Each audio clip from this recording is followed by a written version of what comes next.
오늘 저희들 함께 보실 하나님 말씀은 출애굽기 20장 14절, 출애굽기 20장 14절입니다.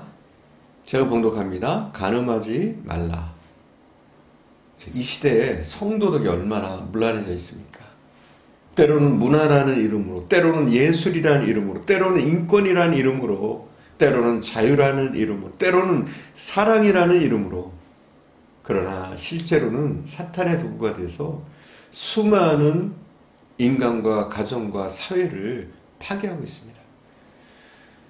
소돔과 고모라의 이야기가 옛날 얘기이고 멀리 있는 것이 아니라 바로 지금 우리가 살고 있는 이 현실 속에 우리 곁에 있다는 사실입니다. 사실 1, 20년 전만 해도 우리나라에서 섹시하다는 표현 같은 것은 잘 쓰지 않았습니다. 또 그런 말 듣는 것 별로 좋아하지 않았습니다. 왜냐하면 그것은 음담기가 있다, 정숙하지 못하다 이런 표현이 들어있기 때문입니다. 그런데 요즘 신세대 여성들은 예쁘다는 표현보다 섹시하다는 표현을 더 좋아한다고 합니다. 그만큼 이 시대의 윤리관과 가치관의 기준이 달라졌다는 겁니다. TV와 매스컴 여러 매체들을 통해서 이 불륜과 동성애 같은 비정상적인 것을 미화하고 조장하는 그런 시대에 우리가 살고 있습니다. 성경은 그런 시대의 한복판에 있는 우리들을 향해서 너희는 이 세대를 본받지 말라고 말씀합니다. 또 신의 산의 하나님은 오늘 우리에게 간음하지 말라 말씀하십니다. 어떤 분은 이런 얘기들은 캐캐묵은 얘기라고 말하기도 합니다. 그러나 성경은 절대 낡아지지 않는, 변하지 않는 하나님의 말씀입니다. 하나님은 4000년 전이나 지금이나 동일하신 하나님이십니다. 시대는 바뀌고 문화는 바뀌었지만 이 세상을 심판하실 하나님은 조금도 그 생각과 말씀을 바꾸지 않으셨습니다.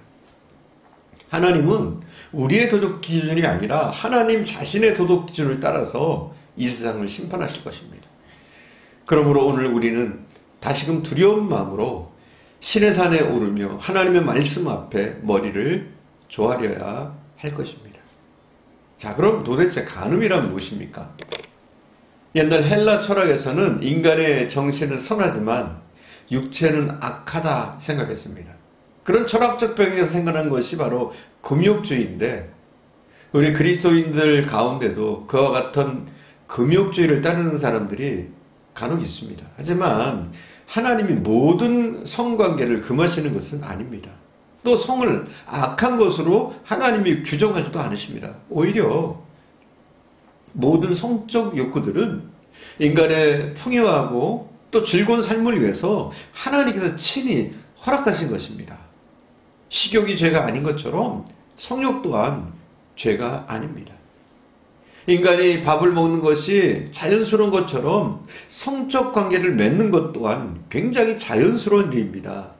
그런데 이것이 죄가 될 때가 있습니다. 이렇게 생각하면 됩니다.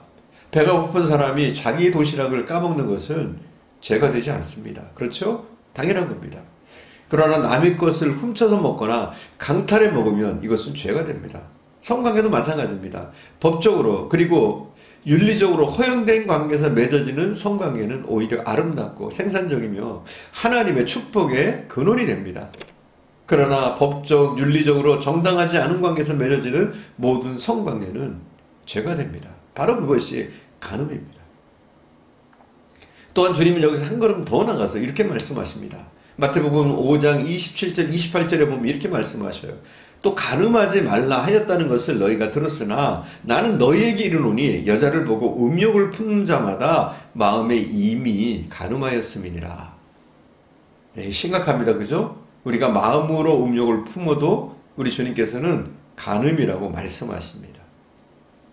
근데 우리가 잘 알아야 될 것이 있어요. 여기서 품는다, 그죠? 음욕을 품는다. 여기서 품는다는 말은 암탉이 계란을 품는 것과 같은 구체적인 행위를 가리키는 겁니다. 즉 지나치면서 어떤 여인을 보고 눈길이 가고 아름답게 느끼거나 성적 충동을 느끼는 것, 호기심을 갖는 것 정도는 허용됩니다. 사실 대부분의 남자들은 그렇거든요. 예쁜 여자를 보면 자기도 모르게 눈이 갑니다. 이것조차 안 하는 것은 남자들에게 거의 불가능한 일입니다. 그러나 문제가 되는 것은 무엇이냐? 품는다. 이거는 어떤 것을 의미하느냐? 그 충동과 욕망을 자기 안에서 구체화시켜가는 겁니다. 그 이상의 것을 생각하고 계획하려고 하는 겁니다. 이것은 죄가 된다는 거예요. 우리는 사람의 겉밖에 보지 못합니다. 그러나 하나님은 그 중심과 동기를 아십니다. 그래서 비록 아직 행동으로 옮기지 않았을지라도 어떤 죄의 결과를 나타낼 계획을 가진다든지 그런 좋지 못한 상상을 즐긴다든지 이렇게 하는 행위까지 성경은 죄로 규정하고 있습니다. 하나님은 왜 간음을 그처럼 죄로 정하셨을까요? 왜냐하면 첫 번째, 간음은 자기 자신을 파괴하는 일입니다. 그것 때문에 하나님께서는 금하시는 겁니다. 고린도전서 6장 18절에 보면 이런 말씀이 있습니다. 음행을 피하라. 사람이 범하는 죄마다 몸 밖에 있거니와 음행하는 자는 자기의 몸의 죄를 범하는 것이니라. 뭐라고요? 우리 자신을 파괴하는 거예요. 우리의 영혼을, 우리의 육체를 파괴하는 것이 무엇이냐? 음행이다. 성경은 규정하고 있습니다. 사실 음행은 사탄이 쳐놓은 영혼의 덫입니다. 거기에 한번 빠지면 헤어나오기가 굉장히 힘듭니다. 또 설령 덫에 걸린 짐승이 빠져나온다고 할지라도 많은 상처를 입게 됩니다. 마찬가지입니다. 우리가 음행이라는 영혼의 덫에 걸리면 많은 대가를 치른 후에야 상처 투성이로 빠져나갈 수가 있게 됩니다. 두 번째, 간음은 가정을 파괴하는 일입니다. 이 세상에 가장 귀한 기관이 둘이 있는데 바로 하나는 교회요, 또 하나는 가정입니다. 이는 죄가 있기 전부터 하나님께서 세상에 있도록 설립하신 기관들이 바로 교회와 가정입니다. 특히 가정은 너무나 귀중합니다. 하나님은 우리가 아름다운 가정을 이루기를 원하십니다.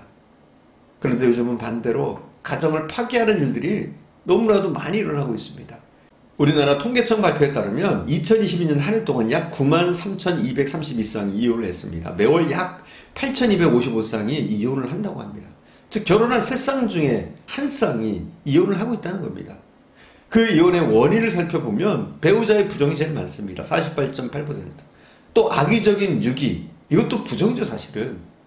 그냥 버려두고 딴 일을 보는 거예요. 이것이 20.2%나 됩니다. 거의 70%에 달하는 이혼의 사유가 간음 문제 때문에 일어난다고 합니다. 간음은 하나님께서 귀하게 여기시는 가정을 파괴하는 중요한 원인이 되어집니다. 그래서 하나님은 그 일을 강력하게 금하고 계십니다. 세 번째, 간음은 사회를 망가뜨리는 일입니다. 그래서 하나님은 그 일을 하지 말라고 하십니다. 소돔과 고모라가 그 대표적인 예입니다. 바로 음행 때문에 망했습니다.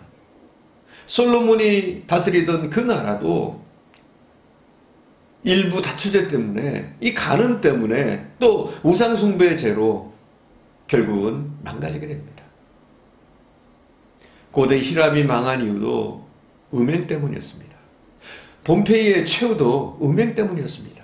백제와 신라의 멸망 이유도 임금의 음행 때문이었습니다. 한 나라가 망하고 한 사회가 망하면서 가장 먼저 나타나는 징후가 바로 음행의 징후입니다.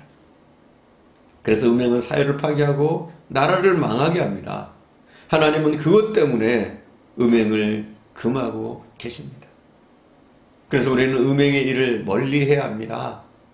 계시록 21장 8절에 보면 하나님 나라에 들어갈 수 없는 사람들이 명단이 나오는데 바로 거기에 음행하는 자가 들어있습니다. 또한 사도 바울은 고전 6장 9절에서 이렇게 말합니다. 불의한 자가 하나님의 나라를 이업으로 받지 못할 줄을 알지 못하느냐. 음행은 부정이며 더러움입니다. 거룩과는 정반대되는 것입니다. 하나님은 고의적으로 하나님의 성품을 거스리고 더럽게 사는 사람들을 절대 죄 없다 하지 않으십니다. 하나님은 음행을 악하게 보시고 심판하십니다. 우리는 절대로 이 음행의 일에 가담하지 말아야 합니다. 기도하겠습니다.